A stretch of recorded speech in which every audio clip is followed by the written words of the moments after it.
The sounds from the jet that a hurricane hunter crew took flying right over Hurricane Melissa today. Take a look at the giant storm down below.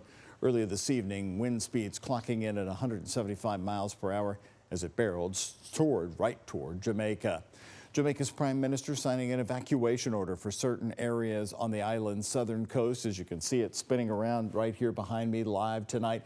The wind speeds could tear buildings apart and water surging could reach up to 13 feet over sea level. All 3 airports on the island are closed and many cruises are altering course, as you can imagine. Melissa will hit Jamaica tomorrow morning, maintaining its strength as a Category 4 or 5 hurricane. The sheer force of the storm is expected to ravage Jamaica's infrastructure. Jamaica's prime minister hoping to lessen the damage by being more prepared for the storm. So let's bring you in with our chief meteorologist, Mallory Schnell, to give us a live update. Mallory, I'm going to move over here a little bit because... Yeah, sorry, you're right in front of the eye there. That's the eye. That is amazing. I mean, and as of the latest pass or the latest update, we got an update at 11 p.m. The pressure is actually continuing to drop, which means it's still strengthening here. And you can tell it's just not moving much. So it's kind of meandering over the same spot and there. Cuba's up here, so... Yes. I mean, you know, when you talk about Cuba, you're very too close to comfort for the United States. Right, yeah. So this is going to pass over Jamaica, make landfall late tonight and into tomorrow. As you heard, likely as a Category 4 or 5 hurricane. Latest wind speed still 175 miles per hour. It is moving at 2 miles per hour. That is nearly stationary. Category is obviously 5. That pressure at 903 millibars there. That is very low. You can see its latest track here moving over Jamaica tonight and into tomorrow morning, and then eventually over Cuba Wednesday morning, over the Bahamas, Turks and Caicos by Wednesday night. It thankfully will pick up some speed and lose its intensity, but we're talking feet of rainfall. Of course, that's going to cause devastating flooding. You have the hurricane force winds. I mean, winds of 175 miles per hour.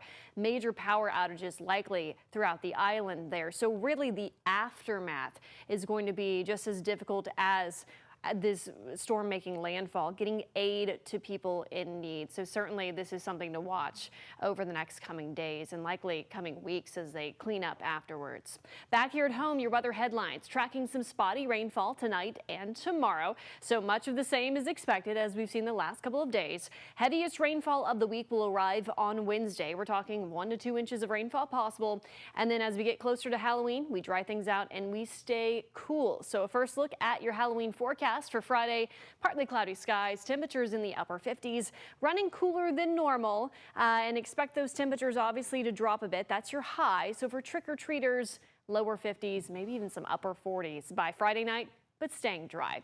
Right now in Kentuckiana, we're basically between 2 weather systems, still getting some moisture streaming in from the southeast here. We can tell another system is moving in from the northwest. That's what's going to bring us the widespread rainfall midweek. So Wednesday's really the soggiest day, but as you can tell here on the satellite and radar, we still have enough of that low-level moisture for some light shower activities, some mist, drizzle, patchy fog as we head into tonight.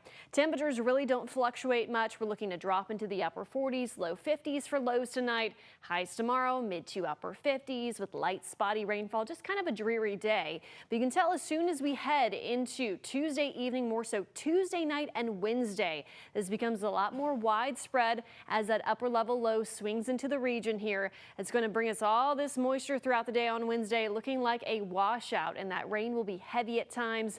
As I mentioned, many of us looking to pick up anywhere between 1 to 2 inches of rainfall with some lighter amounts off to the north. Your 7-day forecast here, it'll also be breezy Wednesday and Thursday. That rain will exit pretty early Thursday morning. We'll see those clouds gradually decrease Thursday afternoon and evening, staying cool with highs in the mid 50s. And then for your Halloween, 58 degrees with a low of 42, partly cloudy skies. This weekend, we could see more light rain. Probably late Saturday into early Sunday. Another hit by Monday. Should be lighter and quicker in nature than this system that we're going to see on Wednesday. But temperatures stay cool with highs in the 50s. And a reminder that we do fall back this weekend. Saturday night and or very early Sunday morning, however you look at that. All right, get an hour's sleep. This